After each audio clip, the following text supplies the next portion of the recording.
Solving systems using substitution. In our recent assignment, we were trying to solve systems using graphing. As you found out, graphing, sometimes we draw the lines at a different angle, or we can't quite tell where the two lines meet on a certain coordinate, so it makes it a little bit difficult to figure out what is the correct solution.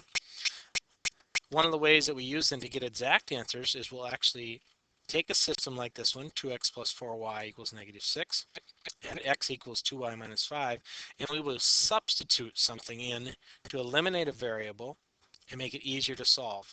When we're doing this, we're actually calculating, so we will be able to find an exact answer, and we won't be trying to tell, well, maybe the two lines cross here or there.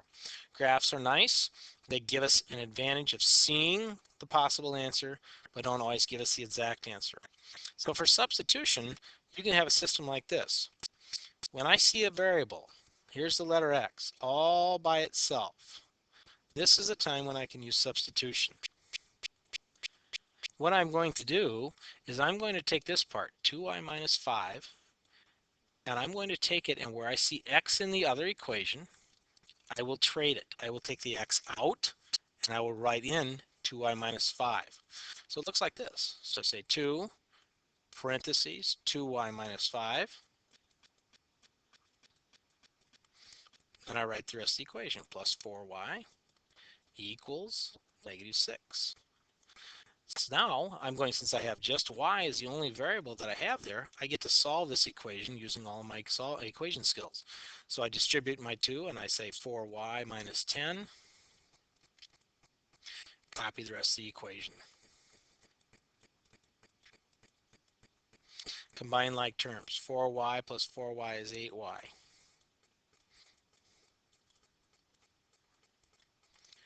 Add 10 to both sides now, 8y equals 4. Divide by 8, y equals 4/8, or as we can say, that equals 1/2. So half of my solution now is the number 1/2, so y equals 1/2. What do I do with that? I now take that 1/2 and I'm going to substitute it into the equation that I haven't worked with. Also, another reason for that is I'm trying to find the answer for x. X is already all by itself, so I'll just say x equals 2 times 1/2 minus 5. Well, x equals 2 times a half. Half of 2 is 1. 1 minus 5. So x equals negative 4. This would then make our solution to be negative 4, comma 1/2. Oops, I see I have a typo here. So let me rewrite that. So it really should be negative 4, comma 1/2. X is negative 4, y is 1/2. Substitute in. So we want to check in both equations. So I have 2 times negative 4 plus 4 times 1/2. Does that equal negative 6? 2 times negative 4 is negative 8. 4 times a half is 2. And yes, negative 8 plus 2 will equal negative 6. So it works in the top equation. Let's check the bottom one. We need to put the negative 4 in for x. Does that equal 2 times a half minus 5? 2 times a half is 1. 1 minus 5. And yes, that does equal negative 4. So therefore, my solution, 4, comma 1/2, is the correct answer.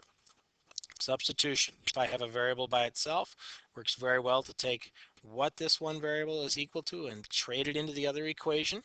So it gives me one variable to work with. I use my equation skills to solve for one variable. I'm going to take that answer, I'm going to substitute it into the other equation, and now find my answer for x. Always check your work. That's what this is over here. Mentally check it, write it out just a little bit, but give yourself a chance to say, yes, this is the right answer. No, it's not. Substitution can even be used with a system that looks like this. The last system, x was by itself, was already said x equals. This one does not have that. This one has negative 3x plus y equals negative 3, and 6x minus 4y equals 10. I can still use substitution with a system. If you look at the top equation, I have a y right here. He's all by himself. There's no number in front of him right here.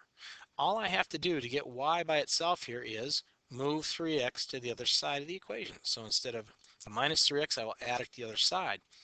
When I add that to the other side, this equation changes to y equals positive 3x minus 3. Now I can take this 3x minus 3,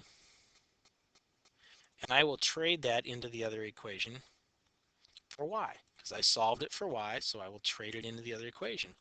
Now my work begins to look like this. I say 6x minus 4 times 3x minus 3 is supposed to equal 10. All right, so I use my equation skills again. 6x minus 12x plus 12 equals 10. Combine like terms, negative 6x, and then I'll bring the 12 over here.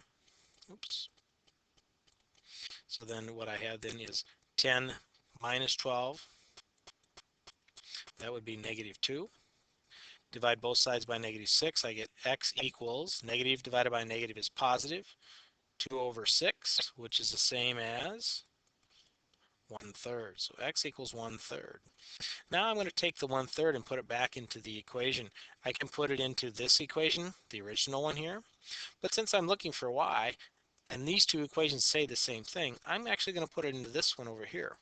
And I'm going to say that y equals 3 times 1/3 minus 3. So y equals 3 times 1/3. 3 times 1 is 3. Divided by 3 gives me an answer of 1. 1 minus 3 is 2. Y equals, whoops, that's better. Y equals negative 2. So now my solution then is 1/3, comma 2. If I do my check, I want to do a quick check on that. So then I will substitute into the bottom equation when I say 6 times 1/3 minus 4 times 2 equals 10. 6 times 1/3, 1/3 is 6, that's 2. 4 times 2. My fault, I wrote that in wrong. That should be negative 2 in there, shouldn't it? I should have a negative 2 in my solution down here. So let me make that change like it's supposed to be. It should actually be negative 2 here. Okay, so I got that straightened out. And in here is a negative 2 now. So I have 6 times 1/3 for 2. Negative 4 times negative 2 is positive 8. So it gives me a plus 8. And 2 plus 8 does equal 10. So I know my solution for this system is correct. So 2 ways to do it. One, if the system is already written with a variable all by itself, you can just take and trade for that variable into the other equation. Or if I don't have a variable by itself, I can create a variable by itself, especially if I have an equation and a variable that's just plain y or plain x. I can move the x to the other side of the equation or move y, and on this one I moved x, and then I can trade in. Either way, working for substitution works just fine on that. So now that you've viewed the video, please see me for your assignment, and you can get going on using substitution in systems.